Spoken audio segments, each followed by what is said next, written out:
A minha primeira formação, antes de tudo, é uma formação cristã, né? Eu fui formado e continuo em formação na Escola Bíblica Dominical. Essa é a minha grande formação, minha grande vocação e minha grande paixão.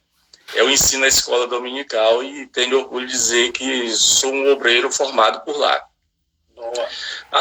Academicamente, eu tenho licenciatura em Pedagogia, licenciatura em História e tenho formação superior em Teologia pela Universidade Metodista de São Paulo, pós-graduação em Teologia Sistemática aqui na FACEB, pós-graduação em Ensino Religioso pela antiga Universidade Católica de Goiás e também pós-graduação em Docência do ensino Superior pela Faculdade Paulista de São José e mestrado em Ciência da Religião pela PUC Goiás. Jesus, é mais ou menos por aí.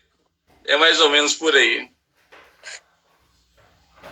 E eu sou pregador, casado, pai de Eliseu Filho. Tá igual um dia desse, conversando com um amigo meu, ele disse, olha, minha formação teológica é muito altíssima, né? Eu sou PhD em Teologia pelo Paulo Leva Macalão, né? Ele disse, legal, eu disse, eu não posso nem falar mal, porque o Eduardo Sampaio é um grande amigo meu, que é o diretor lá do Paulo Levas. Fica na sua. Gente, aí tá o título, mas eu gostaria antes...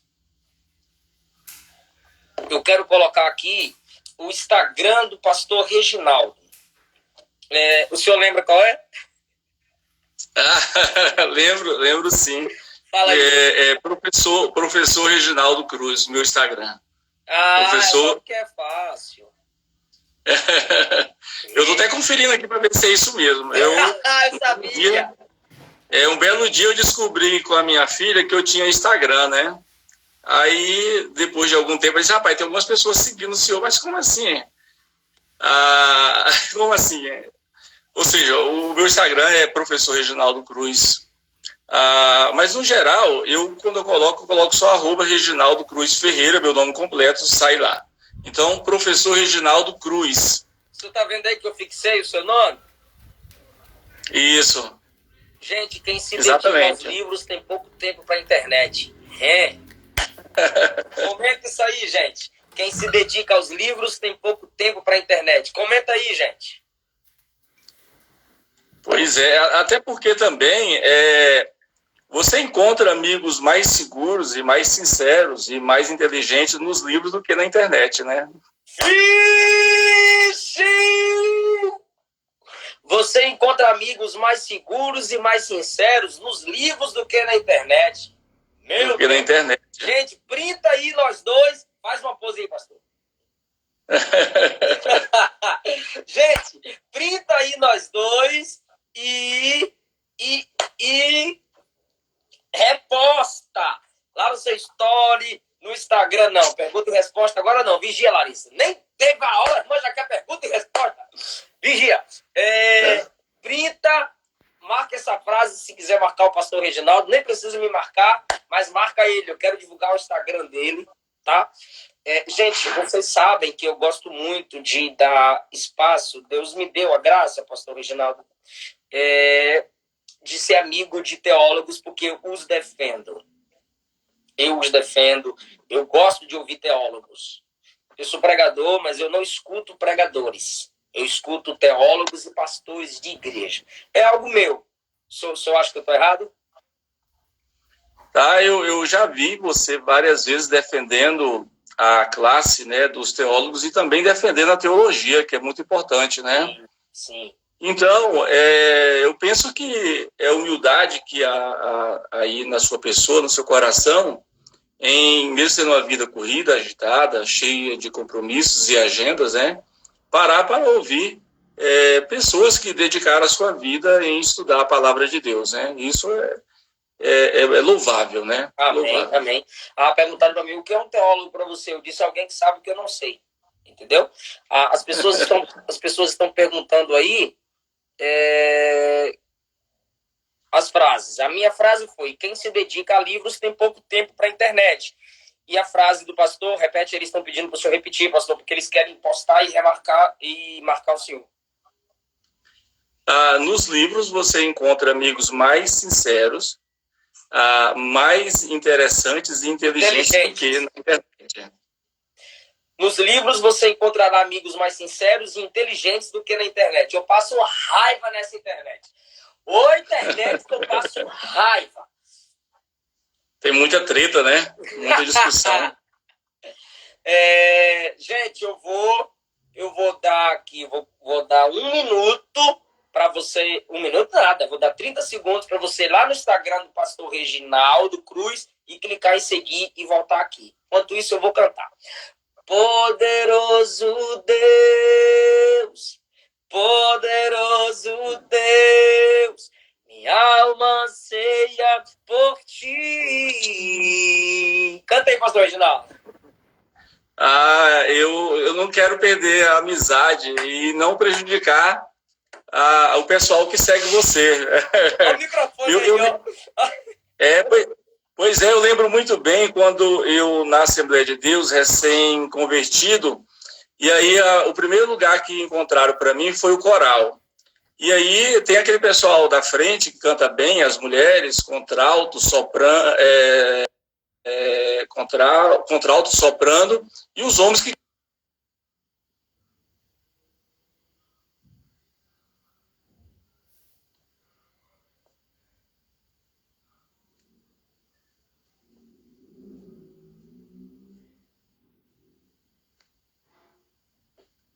Pastor, então, enquanto o pastor diz...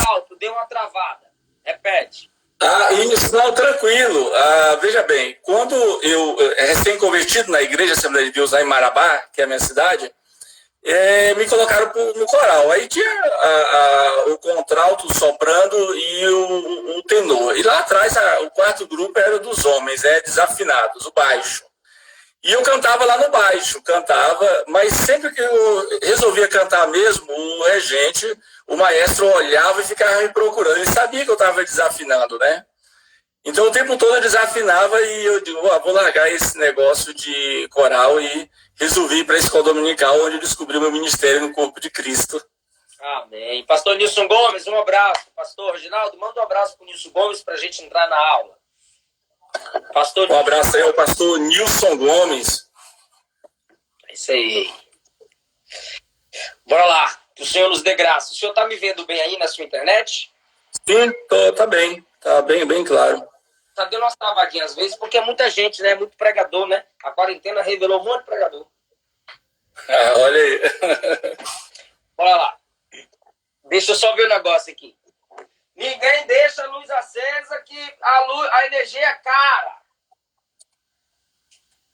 Bora lá. Pastor Reginaldo, deixa eu fechar isso aqui.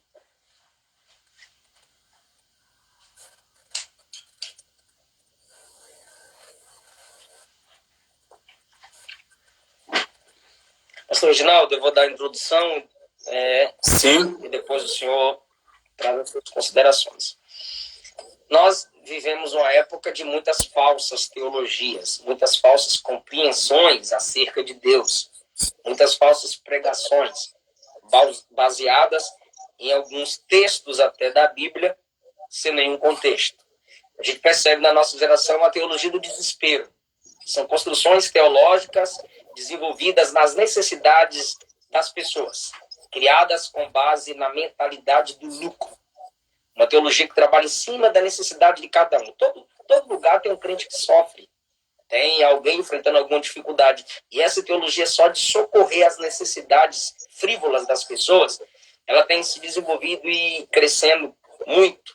Tem vezes que acabo de pregar, tem gente na fila lá, pastor, ora por mim. Ou seja, amam receber imposição de mão do pastor, ora por mim, mas não amam se prostrar diante de Deus para orar, ter o seu momento em casa. A teologia também, a teologia do movimento da adoração. Palavras, ministérios, um exemplo, palavras que estão na Bíblia, mas que são repetidas diariamente, que se tornam até enjoativas de se ouvirem. Levita, coração de Deus, noiva. e os caras cantando de dançar e sentar no colo de Jesus como se fossem crianças fazendo balé. Na realidade, muitos deles usam essas expressões como esforço para ocultar a verdade de quem são. Então, ao invés de adoradores, eu os vejo como algumas figuras patéticas que, sem cessar sua vida de pecado, eles querem substituir com a máscara de adoração. Sem arrependimento nenhum, muita dança, pouca mudança. É a teologia do movimento da adoração. Tudo é adoração. Tudo é louvor, tudo é louvor, tudo é melodia, tudo é música. Tem uma outra teologia que se desenvolve no país, a teologia do sucesso. São construções teológicas que, na realidade, só desconstroem, porque se baseia no ego humano. Coloca o homem no centro. Centro de tudo. O homem está no centro. É a base do evangelho antropocêntrico, a teologia antropocêntrica. E a gente sabe que a necessidade da igreja, pastor, a necessidade da igreja hoje é uma teologia mais espiritual e uma espiritualidade mais teológica. Eu acredito que a gente pode espiritualizar a teologia, deixar ela fluir da mente para o coração, do coração para o joelho. Aqui na mente ela me ensina, no coração eu a amo. E no joelho eu reconheço que ainda estou crescendo, como o Senhor acabou de afirmar. Estou crescendo, estou aprendendo, estou me desenvolvendo. Carecemos de um retorno urgente à centralidade das Escrituras. Mas também, pastor, o senhor há de convir comigo que existe a teologia do desencanto. Algumas pessoas estudaram tanto a Bíblia. Hoje eu recebi uma notícia meio triste. Eu fiquei pensativo. E o resultado de eu ficar pensativo nisso foi tristeza. Vou colocar ali, ó. Tá ali o comentário de Champlin, azul e vermelho.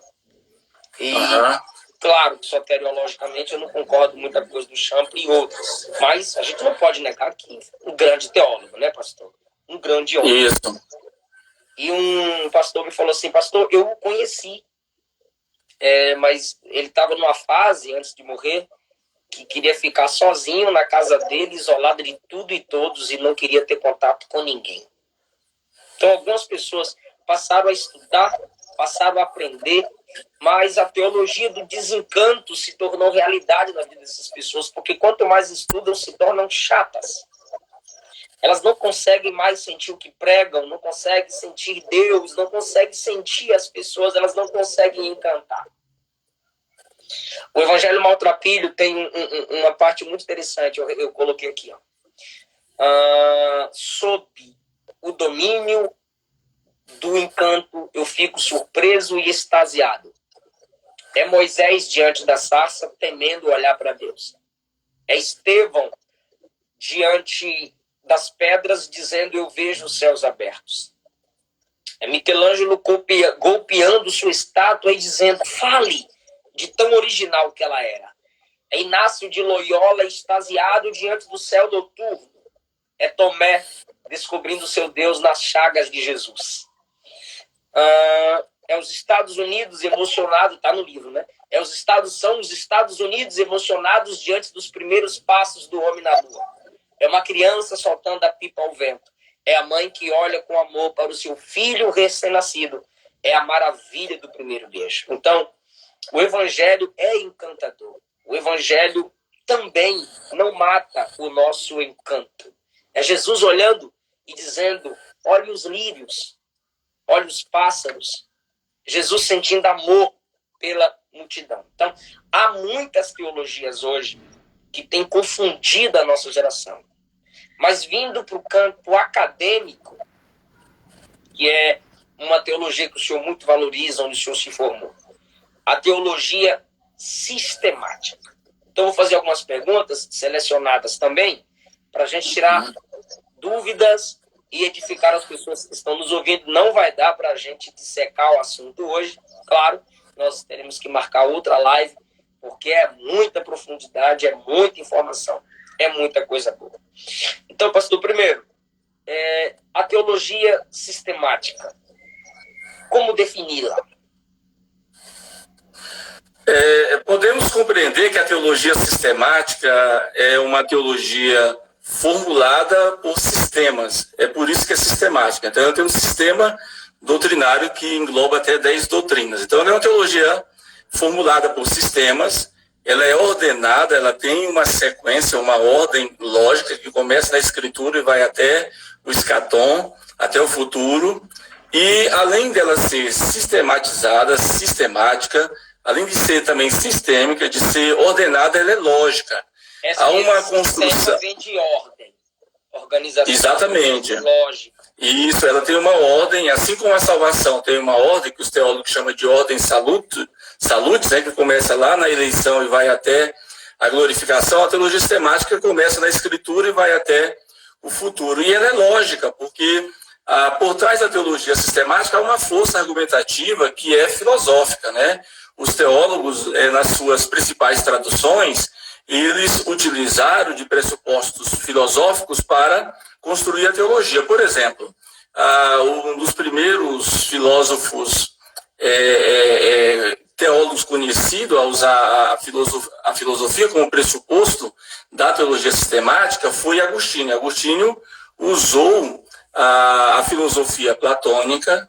Aí depois, um pouco mais à frente, no século XIII, XII, Tomás de Aquino usa, não agora mais a filosofia de Platão, mas a filosofia aristotélica, por conhecer bem grego e hebraico e utilizar a filosofia aristotélica, o Tomás de Aquino produz ainda melhor do que o Agostinho, até porque nós temos o Aristóteles como um dos principais filósofos, o criador do método científico, criador da lógica e de outras construções filosóficas.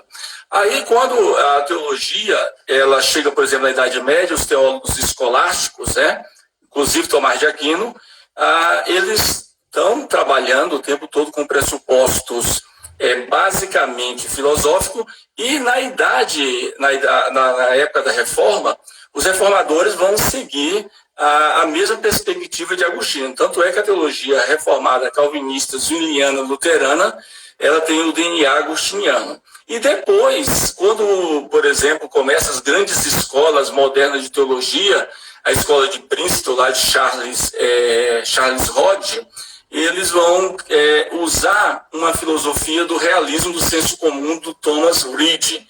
Quando chegam os teólogos que querem acabar com a teologia, os teólogos liberais, eles vão usar o neo-hegelianismo, enfim. Então, há uma ordem lógica, aí filosófica na teologia sistemática. Por quê?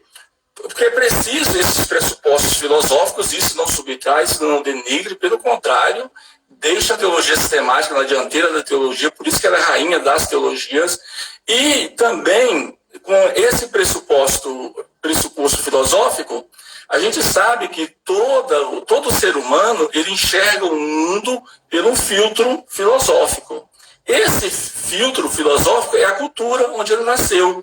Nós enxergamos o mundo pela cultura dos nossos pais, pela nossa cultura também que foi sendo construída. Então, a teologia sistemática ela acaba aí tendo pressuposto filosófico, mas, antes de tudo, ela tem como fonte primeira, a Escritura, né? A fonte dela é a Escritura. Ela trata, analisa e discute a partir da Escritura. A teologia sistemática não é a filosofia, são as Escrituras, então. As Escrituras é a fonte primária, os pressupostos da filosofia.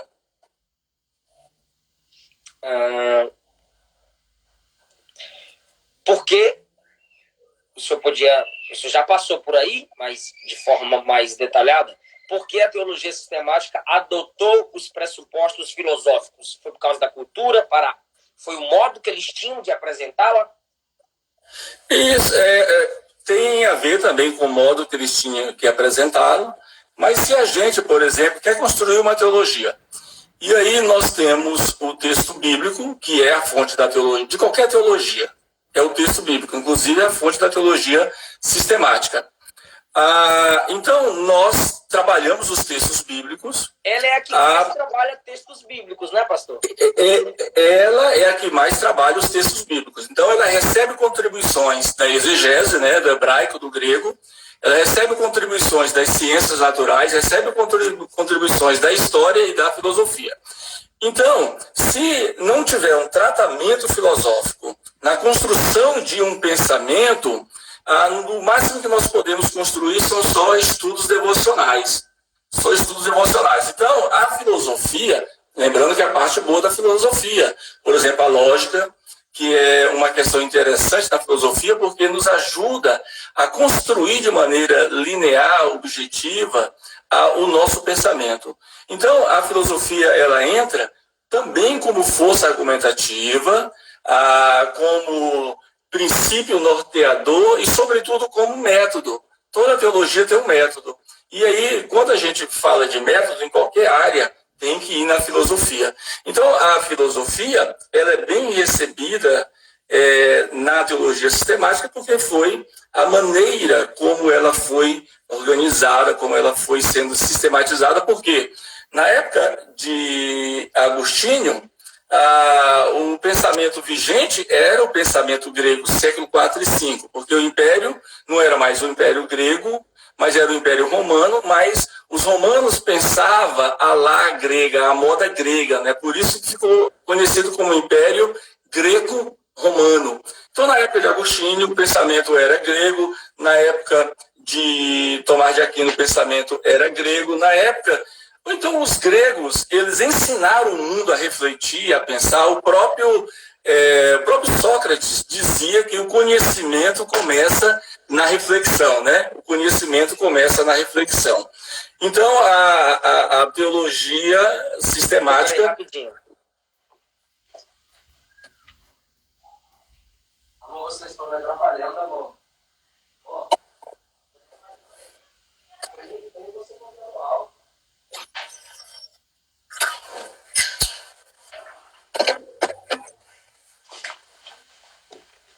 Continue, pastor. Tranquilo. Então, a maneira de pensar nesses 2000 anos de história da igreja sempre foi o pensamento grego. Até hoje, o pensamento grego influencia o mundo inteiro. Não é a única maneira de pensar. Mas geralmente, quando a gente quer buscar a raiz de uma palavra, geralmente a palavra ela tem fundamento na língua grega, ou seja, indica que a gente ainda depende do pensamento grego para construir a nossa reflexão. Foi isso que os teóricos da teologia sistemática fizeram. O que são doutrinas? Olha, essa pergunta talvez seja uma das mais difíceis que temos que responder.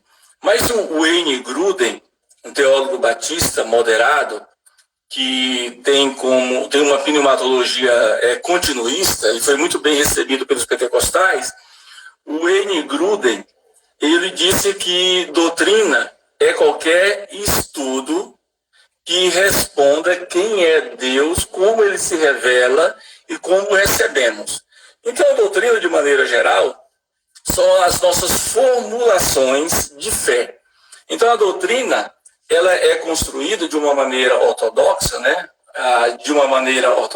E aí ela acaba sendo construída a partir das principais discussões. Por exemplo, nós temos a cristologia. O exemplo de o que é uma doutrina. Cristologia.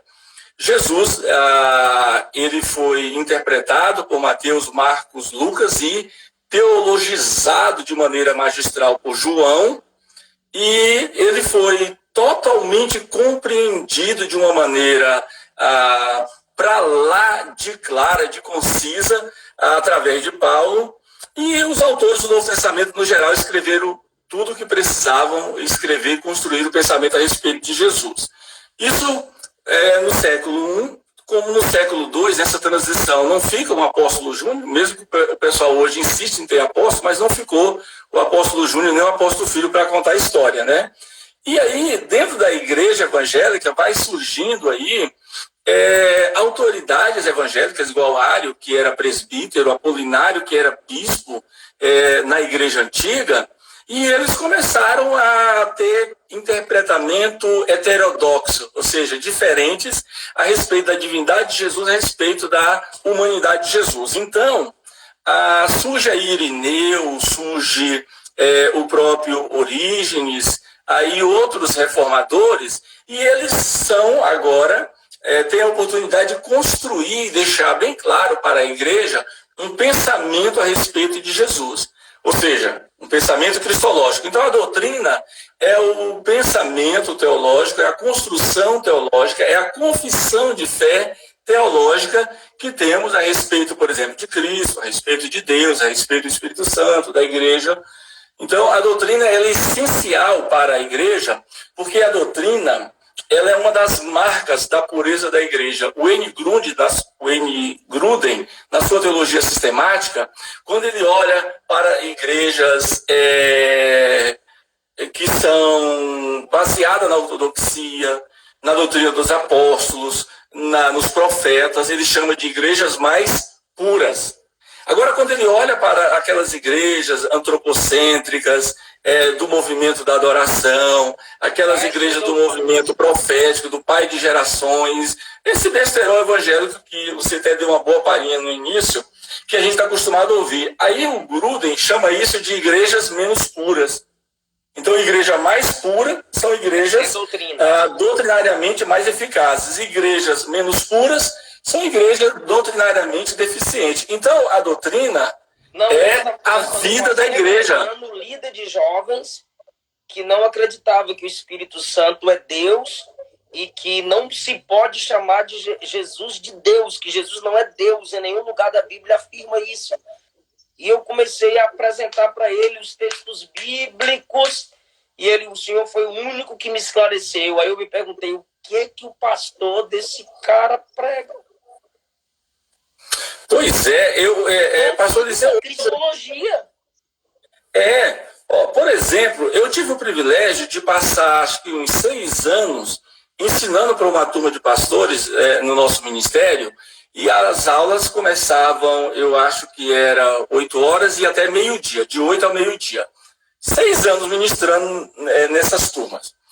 E eu fui observando que mesmo as pessoas sendo pastores, dirigindo igrejas, mas havia confusões, problemas, contradições, até heresias teológicas entre alguns.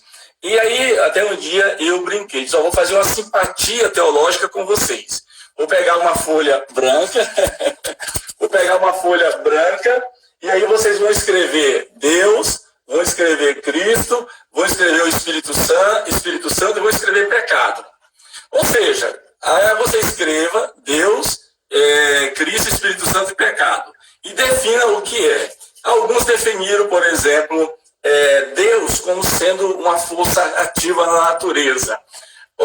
Outros definiram Cristo como sendo meramente um filho de Deus, não possuindo status e nem tendo filiação eterna e nem geração eterna, ou seja, não é Deus. Sobre o Espírito Santo, que ele era uma força elétrica que energizava os crentes. Sobre o pecado, disseram que nós não herdamos dos nossos primeiros pais, Adão e Eva, nem a natureza pecaminosa e nem a culpabilidade. Ou seja, então a doutrina é a vida da igreja, né? A doutrina, então, ela purifica a igreja. Define a comunidade. Define. A doutrina define, inclusive, a saúde espiritual da comunidade ou a falta dela, né? Ou a falta dela. A comunidade é definida pela presença ou pela ausência da doutrina, do ensino bíblico que nos apresenta Deus. Isso, a comunidade de fé é onde se vive a doutrina. Então, a doutrina é a vida da comunidade. A vida comunitária, como dizia Dietrich Bonhoeffer, a vida comunitária, ela se dá através da prática da doutrina. É por isso que quando a gente fala de doutrina, nós falamos de ortodoxia, ou seja, de uma doutrina correta, não é? Mas, além disto, falam-se também de ortopraxia, ou seja, a prática da doutrina correta. Então, a comunidade de fé, ela precisa ter a doutrina. Ortopraxia é a prática da doutrina aprendida.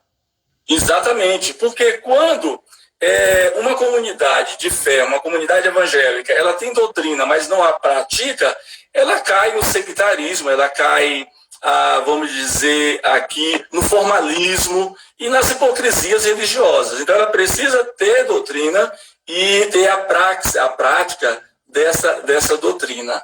O pessoal, os nossos irmãos... Interpretação da experiência.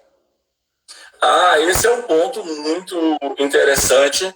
Nós temos que curvar a nossa experiência diante da doutrina. É a doutrina, exatamente, é a doutrina que vai estabelecer o parâmetro da qualidade, do equilíbrio e da biblicidade da nossa experiência, e não o contrário. Então, a experiência não pode suplantar a escritura, mas a escritura é quem averigua a experiência, é a escritura que averigua a nossa espiritualidade, é a escritura que averigua o modelo de vida cristã que estamos levando, é a escritura que dá um parecer a respeito da nossa oração, dá um parecer a respeito da vida consagrada. Então, todas as coisas devem ser analisadas sob o escrutínio das Escrituras. Jesus disse: errais por não conhecer as Escrituras. Então, a experiência é altamente relevante. Inclusive, nós, pentecostais, sabemos que a experiência ela faz parte da nossa vida, porque somos seres sensórios, nós sentimos, nós amamos, nós somos amados, nós servimos a um Deus, e essa relação entre nós e Deus é uma relação racional e emocional ao mesmo tempo, né? Por exemplo, quando a Bíblia fala da palavra coração, no Antigo e no Novo Testamento. No Novo Testamento, acho que a palavra coração no grego é cardia. Então, quando a Bíblia fala a palavra coração, ela, em primeiro lugar, está falando do nosso intelecto, da maneira como pensamos, como refletimos. Depois, fala da nossa volição, da vontade, e finalmente, coração tem a ver com as nossas emoções. Então, as emoções, elas declaram que nós somos sentimentais, que nós temos uma estrutura psicoemotiva e que nós adoramos a Deus. Então, a adoração, ela também é imbuído de um sentimento. Esse sentimento tem que ser pautado na verdade, né? Vem o tempo e chegou que os verdadeiros adoradores adorarão ao Pai em espírito e em verdade. Então, a verdade das nossas emoções é recebida por Deus. Agora, nós não devemos exagerar, tripudiar, como é comum em alguns segmentos ditos pentecostais. Que são pentecostais. O verdadeiro pentecostalismo é um pentecostalismo de mente e de coração. Equilibra. O verdadeiro pentecostalismo equilibra mente, coração, intelectualidade, piedade, fé e razão, razão e emoção. Na sua natureza abrangente, com quais áreas a teologia sistemática se relaciona? Essa questão é muito importante, porque a abrangência da teologia sistemática nos surpreende. Por exemplo, a teologia bíblica, ela dialoga com o Antigo Testamento, por isso que tem teologia bíblica do Antigo Testamento e a teologia bíblica do Novo Testamento. É isso aí.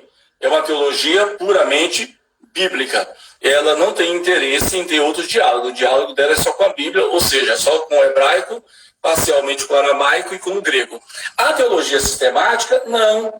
Ela dialoga com a história, porque a teologia sistemática ela tem uma representatividade histórica. Os primeiros teólogos sistemáticos foram Orígenes, Irineu, Agostinho, eles estavam escrevendo e até os dias de hoje esse diálogo continua existindo. Dialoga também com a filosofia, já falamos, né? Que foi adotado historicamente a filosofia platônica, aristotélica, neoplatônica, a filosofia do realismo do senso comum, hegelianismo, neo-hegelianismo pelos liberais, enfim. Além da filosofia, além da história, a teologia sistemática ela se relaciona com as ciências naturais, com a biologia, com a biologia, Por exemplo, vamos observar um texto... Biologia. Exatamente, com arqueologia, com os idiomas bíblicos. Vamos observar um texto aqui, rapidinho, uma síntese. Quando Paulo está ali em Atos 17, no Areópago, filósofos epicureus de um lado, estoicos de outro lado, e aí Paulo ele vai usar um argumento altamente bíblico, mas com pressupostos filosóficos e com pressupostos também da própria biomedicina. Ele vai dizer, exatamente, ele vai dizer assim, nele, ou seja, nele nós vivemos, movemos e existimos. Vida, movimento e existência. Isso são argumentos próprios da biologia, da ciência que estuda a vida.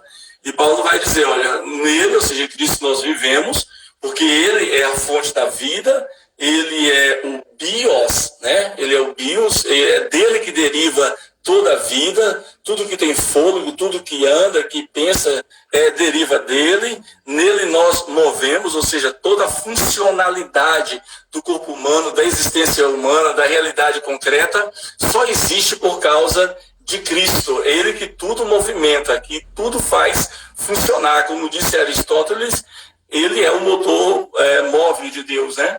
Imóvel de Deus. E nele nós existimos. Nele nós existimos. Até o conceito de existência deriva de Deus. Eu tenho um amigo, pastor, fechando esse exemplo aqui, pastor Eliseu Rodrigues, que ele estava dando uma palestra em uma universidade de Portugal, acho que era a Universidade Lusófona de Portugal. E ele estava falando sobre espiritualidade para céticos, né? Ou seja, fé para ateus, fé para descrentes. E lá em alguma altura da sua palestra, a moça o interrompeu e disse, olha, pastor, o senhor está perdendo seu tempo, Deus não existe. Ele não deu moral e continuou. Depois, um pouco mais na frente, antes de concluir a sua palestra, esse pastor foi interrompido de novo e a moça disse, pastor, você está perdendo seu tempo. Nós somos europeus, nós vivemos e somos construídos no ceticismo, no ateísmo. Então, Deus não existe. Aí ele disse, de fato, você tem razão. Deus, ele não existe. Porque ele sobressai ao conceito humano de existência. O que existe é uma cadeira, porque foi fabricada, é um celular, porque foi industrializado, é você e eu, nós existimos, porque ele nos fabricou, ele nos criou, nos moldou, nos deu vida. Então é nós que existimos. De fato, Deus, ele não existe. Ele criou a existência. Ele criou a existência. Pancada! Isso, tudo foi criado por ele. Para ele. Sem ele, nada foi criado. É que está nele. Não ele, ela, ou submisso a ela.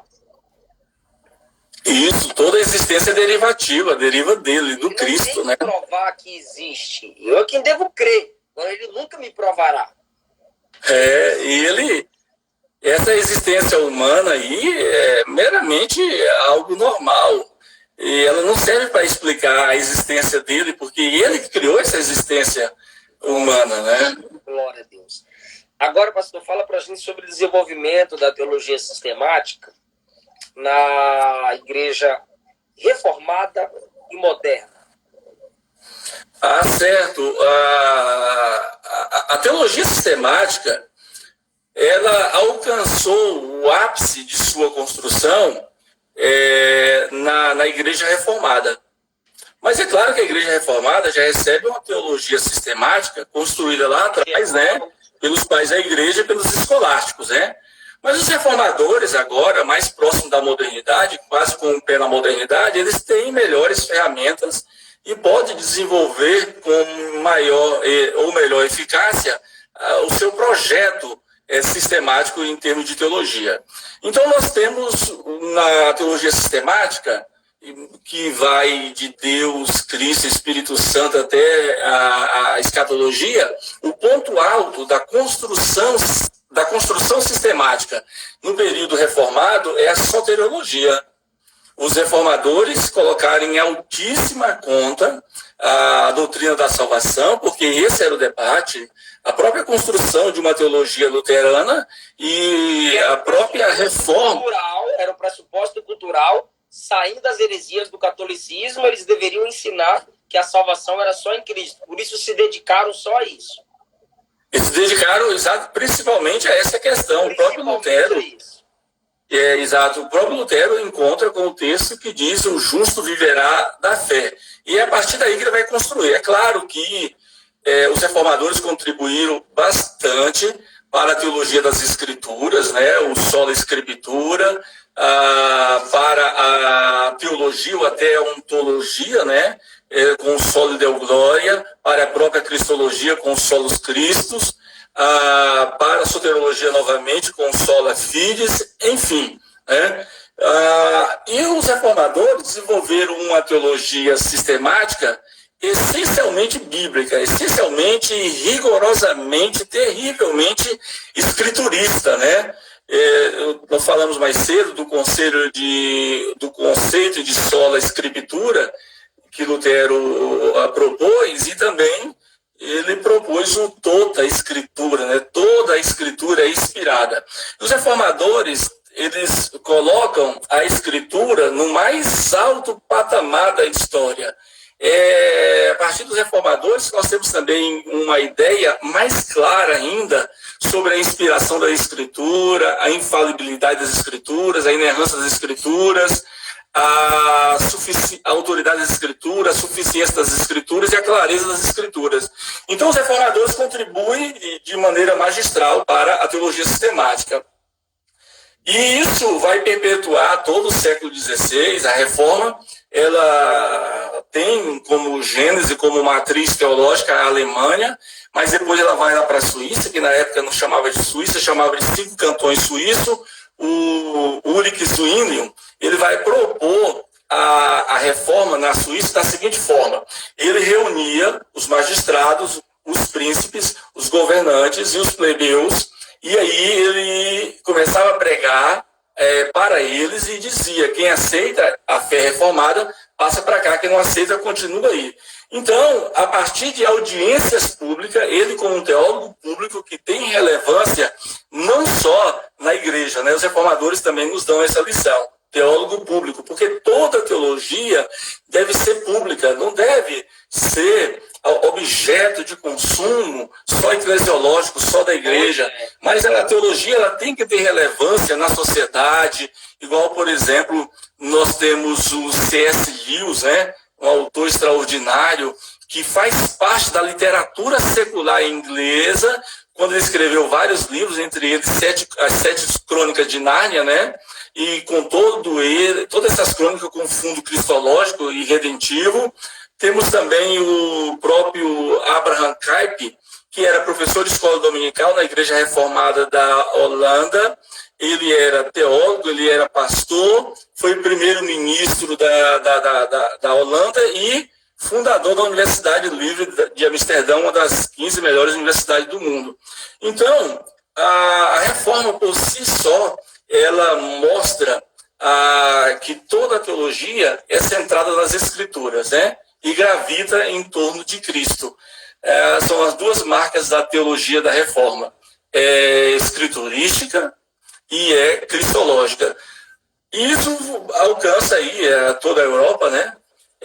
Os Países Baixos, começando vamos dizer que a Alemanha, Suíça, os demais Países Baixos, ali você tem Holanda, Noruega e outros países. Depois, bate e volta na Espanha. A Espanha é essencialmente católica, nunca aceitou a reforma. A França parcialmente aceita, não aceita. A Inglaterra, a reforma na Inglaterra é uma coisa engraçada. A reforma na Inglaterra dependia dos casos amorosos do rei Henrique VIII. O rei Henrique VIII era um cara formado em teologia, claro, ele fazia uma teologia para ele mesmo, né? Que lhe convinha. Formado em teologia, formado em arte, formado em filosofia, formado em direito, bonito, corpo atlético, parrudão, um cara bonitão e extremamente galinha, né? Teve 6 mulheres e a hora tinha uma mulher católica e abandonava a reforma. ora tinha uma mulher protestante, uma da Alemanha, abraçava a reforma. E nesse inteirinho aí, a reforma foi crescendo com base nos casos de amor que o rei Henrique VIII tinha. Mas no século XVII, a reforma ainda está alcançando agora, além da Inglaterra, alcançando um mundo novo, que é os Estados Unidos da América. Mas no século XVIII, aí nós temos os principais movimentos intelectuais, filosóficos e culturais. Isso não será bom para a reforma. Temos aí, por exemplo, um pouco atrás, a Revolução Francesa, século XVIII, a Revolução Industrial e o Iluminismo. Aí o Iluminismo vai moldar a maneira de pensar. O Iluminismo vai elevar a razão a status de divindade e vai depreciar totalmente a religião e, por tabela, a Bíblia. Então, o Iluminismo vai depreciar a Bíblia, ou seja, a cosmovisão do Iluminismo é com base é com base na ciência. Então, é a ciência que é o fator aferidor para dizer o que é verdade, o que é mentira, o que é mito, o que é real, o que é místico, o que é concreto, né? E, evidentemente, que os milagres da Bíblia não foram evidenciados para serem provados no laboratório do Iluminismo. Então, a religião aí ficou... O sensacionismo, né? Exatamente, porque a maneira iluminista de pensar é racionalista. E o racionalismo não adota, né, nenhuma prática mística, né, no bom sentido, espiritualista no bom sentido. E no século XIX surge um grupo de teólogos, né, que querem defender a igreja do iluminismo, que são os teólogos que depois seriam chamados de teólogos liberais, século XIX e século XX, né? Por exemplo, teólogos reagindo contra o movimento filosófico, ou seja, teologia e filosofia em embate, né? Em questão, em dilema, em colisão, em crise. E aí os filósofos, os teólogos, eles vão combater os filósofos, mas eles entendem que o método, que é o histórico gramático dos reformadores, é obsoleto. A Bíblia, com a sua mensagem, não é capaz de alcançar, de transformar, de mexer, de tocar no homem moderno. Eles vão criar uma metodologia nova, que é o método histórico crítico. Com essa metodologia, eles até combatem o iluminismo, mas eles desmontam a Bíblia, a Escritura, e nunca mais eles colocaram as suas páginas no devido lugar, os seus milagres no devido lugar, nunca mais. O que acontece? É por isso que eles são chamados de teólogos liberais, porque eles vão desconstruir a Bíblia pela primeira vez. Isso aí já é teologia sistemática. Infelizmente, podemos dizer que é teologia sistemática moderna, que só desconstruiu a fé cristã. E os principais nomes desses teólogos é o Schleiermacher, né? Que tem um nome engraçado, né? O nome dele é Daniel Ernest Friedrich Schleiermacher, né? É um trem descarrilhado. Albert Schweitzer, Albert Ritschl e Adolf von Harnack, que são os teólogos liberais desse período aí. Então, o que eles vão fazer? Eles vão adotar uma metodologia crítica, que é o método histórico crítico, e esse método histórico crítico, ele tem uma ferramenta nociva, a mais nociva que já apareceu na história da igreja, é a autocrítica. Olha, pastor Eliseu, isso é muito sério. O que a autocrítica fez? A autocrítica é a principal ferramenta dos liberais. Pela primeira vez na história, uma metodologia procurou desmentir a Bíblia. A autocrítica começou a dizer, olha, o Pentateuco não foi escrito por Moisés. O Pentateuco foi escrito por 8, 9 redatores, e um deles fez a redação final. Ou seja, já desconstruindo a titularidade, né, a autoria de Moisés. Depois falaram, esses milagres são coisas das ciências naturais. Na verdade, eles não existem. Aí passaram para Cristo. Não, Cristo, na verdade, não morreu na cruz. Ele não ressuscitou. Não houve encarnação. Aí, a mais desastrosa conclusão. A Bíblia não é a palavra de Deus. Ou seja, a Bíblia apenas contém a palavra de Deus. Aí foi um desastre total, né? O que eu tenho batido ultimamente, de uns 2 anos para cá, a nossa geração tem lido muitos livros, e isso é bom, mas, como eu postei hoje, biblicistas, falta gente que chore lendo a Bíblia. E numa geração analfabeta de Bíblia, ainda temos cantores e falsos pregadores que só indicam romances, até baseado nas escrituras, que não é pecado. Agora, colocar livros, romances, científicos, no mesmo nível da Bíblia, é um desrespeito, se unindo aos teólogos liberais. Porque... Exatamente. Se a gente despertar essa geração para ler a Bíblia e ter o mesmo encanto pela Bíblia como tem por outros livros, aí a gente estaria com uma geração que estivesse cooperando para o desenvolvimento cristão em nossa comunidade. Mas não. Se indica muita coisinha, muita historinha, muita linguagem facilitada, mas tem tantas versões da Bíblia. Vovó, vovô, titio, NTLH, NVI, a mensagem, e o povo não ama a Bíblia como lê esses livrinhos de desenho de curiosidades. Isso, a Bíblia da mulher que ora, a Bíblia da mulher que não ora, a Bíblia do homem, a Bíblia do cara que não sabe se é homem, ele tem a Bíblia para todos. Tem, a Bíblia da teologia queer, tem a Bíblia da teologia queer, né? Então é o seguinte, pastor Eliseu... Pastor, pode falar. Hã? Pode falar, depois eu pergunto. Então é o seguinte, por exemplo, existem três premissas que definem como é que a pessoa pensa e qual é o respeito que ela tem ou não tem a respeito da Bíblia. Por exemplo, a ortodoxia, que é o grupo que nós pertencemos, que dessa tradição da história da igreja. Peraí.